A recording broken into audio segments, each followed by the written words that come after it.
prática. Põe a tua fé em prática, amém? Atos Apóstolos, capítulo número 2, amém? Versículo 1, alguns versículos estão somente no decorrer desta palavra.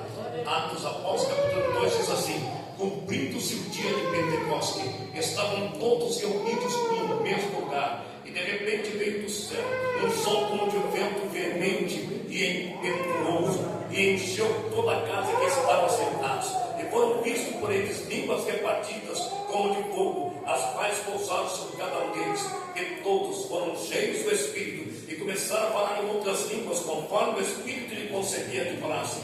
E em Jerusalém estavam habitando judeus, varões religiosos de todas as nações que estão debaixo do céu.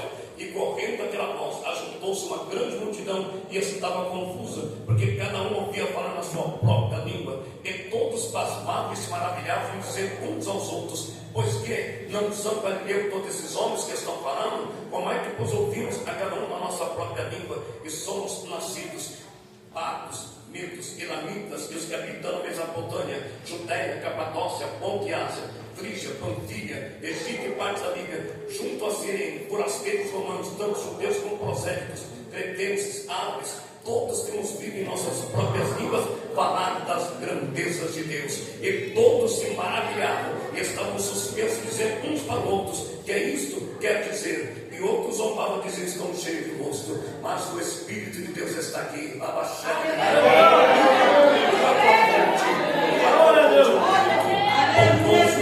Deus, eu sou grato por essa palavra que vem do teu trono, e convido o teu Espírito Santo para que nos capacite com essa sabedoria, discernimento, humildade, Senhor, e virtude, para que tudo que for falar da luz da tua palavra traga hoje cura, libertação, restauração, batismo, milagres, maravilhas. Nós oramos e te agradecemos em nome de Jesus. Amém? Queridos, podeis acertar? Aleluia. A Bíblia diz que nos últimos dias Jesus preparou os seus discípulos.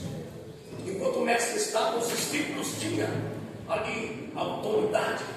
Viram Jesus operar milagres e maravilhas. Queridos, mas a Bíblia diz que alguns desses homens que foram chamados até na beira do mar, Pedro e outros discípulos, eles tinham segurança enquanto Jesus estava com eles. Enquanto o mestre estava com eles, eles se sentiam seguros e tinham autoridade. Mas o mestre estava preparando porque havia necessidade. O Senhor disse: é necessário que o Filho do Homem venha padecer, porque se o Senhor não for, o Espírito não poderá vir. É interessante, queridos, que aqueles homens tinham coragem em termos porque o mestre estava junto.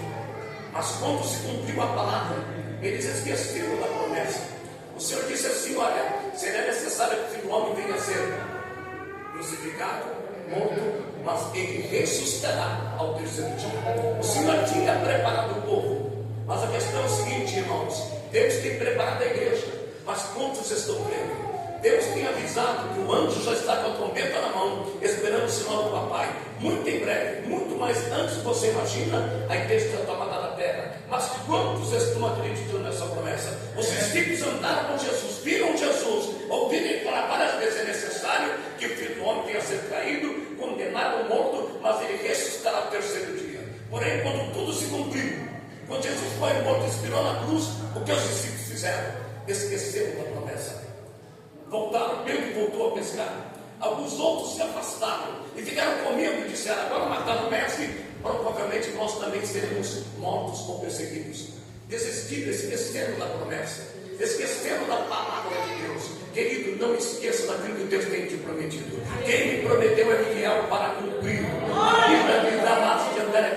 Que enquanto o mestre estava junto, eles estavam unidos, mas esqueceram que havia necessidade para que o Filho voltasse, e se ele voltasse, o Espírito Santo seria derramado. Eles mas esqueceram. E é interessante que Pedro, pouco depois, voltou a pescar, voltou à sua vida no passado. Outros discípulos, a caminho da sua aldeia, da sua terra, Emaús, cabisbaixo, semblante derrotados. De repente aparece um voz rasteira, é o próprio Jesus, eles estão se apercebendo. Cuidado, Jesus está aqui, você não está se apercebendo. Jesus está passeando ao teu lado, sentando ao teu lado, e você não está se apercebendo. Cuidado, queridos, a Bíblia diz que muitos, por não querem amar, muitas vezes anjos foram colocados e não se aperceberam. O Senhor está nesse lugar, igreja.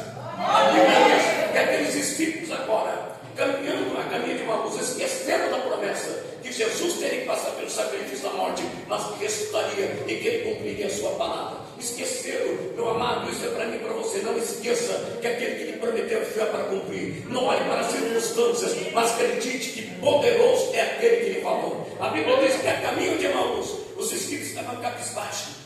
E de repente Jesus aparece ao lado deles, mas eles não se aperceberam. Sabe por quê? Porque quando o homem está envolto na luta, o homem está envolto na angústia, ele não consegue olhar para cima.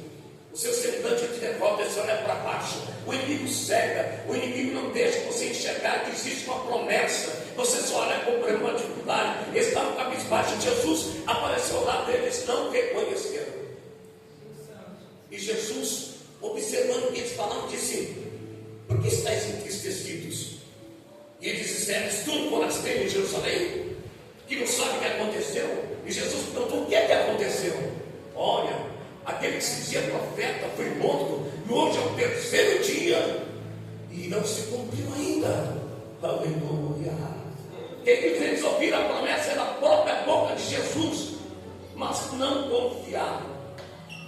De repente o caminho, Jesus fez guia para frente, e eles falaram: não, já é tarde, o caminho é perigoso, venha conosco, venha conosco. E Jesus foi com eles. Eita, Jesus quer entrar na tua casa, meu irmão. Jesus quer entrar na tua casa. É interessante que eles estavam do lado de Jesus e não se aperceberam que Jesus estava ali. Tem muita gente aqui dentro que não se apercebeu que Jesus já está andando nesse lugar.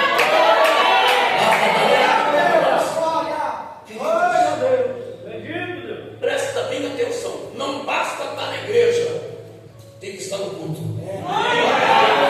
Porque tem muita gente na igreja com pensamento lá fora, no trabalho, na preocupação. Não adianta estar na igreja, tem que estar no culto. Se você está no culto, você vai perceber Jesus caminhando. Se você está no culto, você vai sentir a presença de Jesus. E a Bíblia diz então que Jesus fez com eles e foi com eles. E quando sentou à mesa, Jesus deu graças. E quando deu graças, os olhos daqueles homens abriram. E Jesus apareceu.